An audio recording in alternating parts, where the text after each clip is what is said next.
मैं बहुत बुरा हूं, ऐसा मैंने कुछ मेरे अपनों से सुना है, लेकिन मेरी बुराई ये है कि मैं लोगों से सवाल पूछता हूं। साथियों नमस्कार। भरतपुर संभाग की इस चुनावी यात्रा में हम चंबल नदी के किनारे बसे हुए धौलपुर में हैं और धौलपुर में बड़ा रोचक चुनावी मुकाबला है।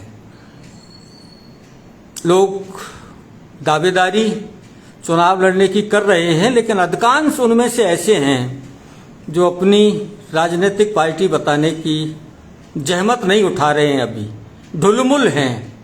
लेकिन आपकी स्क्रीन पर हैं शालिनी शर्मा, और शालिनी शर्मा जो हैं वो ढुलमुल नहीं है बिल्कुल भी।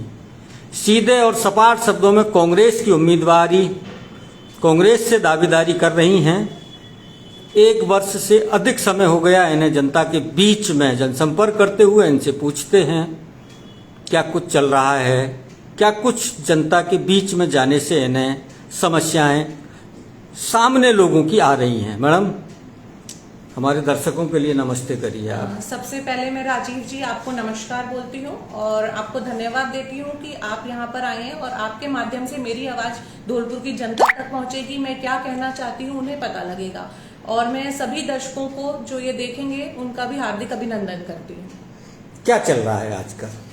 आजकल सर आप जानते हैं कि अब विधानसभा चुनाव आने वाला है नवंबर दिसंबर में, तो गहमा गहमी चल रही है।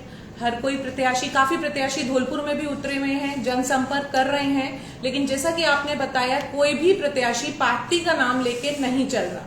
पहले यहाँ पर कांग्रेस के काफी प्रत्याशी थे, लेकिन जैसा कि एक बहुत चर्चित एक कांड हुआ था जिसमें शोभा रानी जी जो बीजेपी की विधायक है, उन्होंने क्रॉस वोटिंग कर दी। उसके बाद उन्हें बीजेपी से निष्कासित किया गया। तो अब लोगों का मानना यह है कि कांग्रेस की टिकट शोभा रानी जी की है, लेकिन जहां तक मेरी जानकारी में है अभी तक उन्होंने कांग्रेस ज्वाइन की नहीं है। और ये सोच के कि शोभा रानी जी ने क्रॉस वोटिंग कर दी है, उम्मीदवार पीछे हट रहे हैं, मुझे नहीं लगता कि मुझे पीछे हटना चाहिए। क्योंकि एक छोटी सी बात है, देखिए कोई बच्चे पढ़ने में अच्छे होते हैं, कोई मीडियम होते हैं। अगर मीडियम बच्चे कॉम्पिटिटिव एग्जाम में नहीं बैठेंगे तो जो टॉपर्स हैं उन्हें आसानी से सीट मिल जाएगी। अगर हम कांग्रेस पार्टी का नाम मैं भी अपने नाम के आगे से हटा दूं तो शोभा रानी जी के लिए कोई कंपटीशन है ही नहीं, तो हम उनसे टिकट कैसे छीनेंगे? तो मैं तो हार नहीं सकती, क्योंकि ना तो किसी ने उन्हें लिखित में दिया है कि टिकट आपकी कंफर्म है, ना ही हमारे पास टिकट है। लेकिन मुझे पार्टी कमान के ऊपर, हाई कमान के ऊपर बहुत विश्वास है। मुझे लगता है कि वो एक स्वच्छ छवि वाला उम्मीदवार ढूंढेंगे जिसके ऊपर कोई केस नहीं होगा, जिसे कोई अपने काले छिट्टे छुपाने के लिए राजनीति नहीं करनी है। मैं कांग्रेस पार्टी को लेकर आश्वस्त हूँ। ये आखिरी का जो कमेंट्स आपने बोला है जी, काले कुकर्म छिपाने के लिए राजनीति में आना, क्या कहना चाहती हैं आप? सर आप भी बहुत अच्छे से जानते होंगे 13 साल से जो हमारे यहाँ चल रहा है, जो भी हमारा मुखिया है उसका बैकग्राउंड क्या है। तो मैं स्पष्ट शब्दों में तो इस चीज को नहीं कहूंगी, क्योंकि हो सकता है किसी को ये चीज बुरी लगे, चुभ जाए। हाँ चुभ जाए, लेकिन वो भी अच्छे से जानते होंगे कि मेरा इशारा किस तरफ है।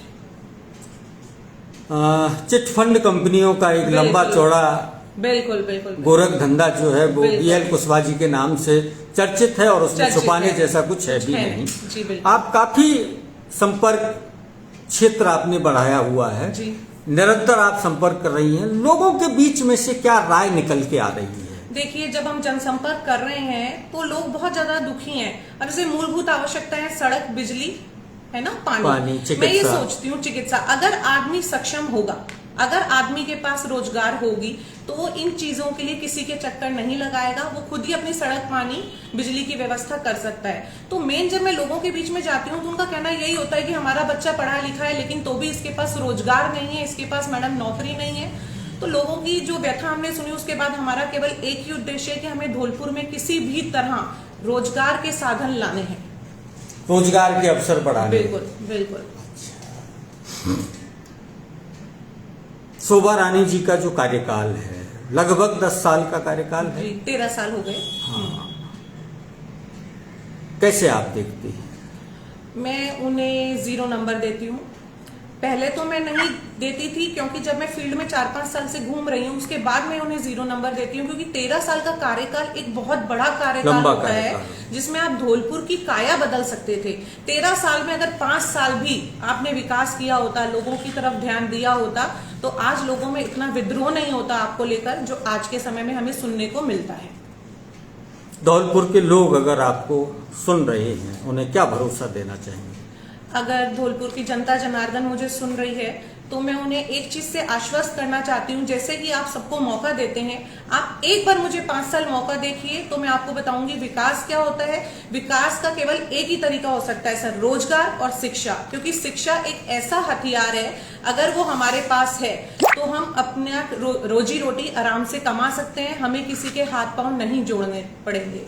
तो रोजगार के माध्यम से मैं अपने धौलपुर का विकास करना चाहूंगी, और रोजगार काफी सारे रूप में यहाँ उपलब्ध हो सकता है, टूरिज्म के रूप में उपलब्ध हो सकता है। यहाँ पर इको इंडस्ट्रियल एरिया है, उसमें जो फैक्ट्रीज हैं वो बंद पड़ी हैं, अगर हमारे पास कोई ताकत आती है तो हम उन्हें चालू करवाने की कोशिश करेंगे। और अपने निजी स्तर पर भी हम एक बहुत बड़ा काम करने जा रहे हैं, जिसमें करीब 5-6 हजार लोगों को एम्प्लॉयमेंट हम देंगे, लेकिन हो सकता है कि उसमें करीब 8-9 महीना अभी समय लग जी बिल्कुल। आपने खुले मन से इस चर्चा के लिए हमें आमंत्रित किया, अपनी बात कही, बहुत बहुत धन्यवाद। धन्यवाद सर।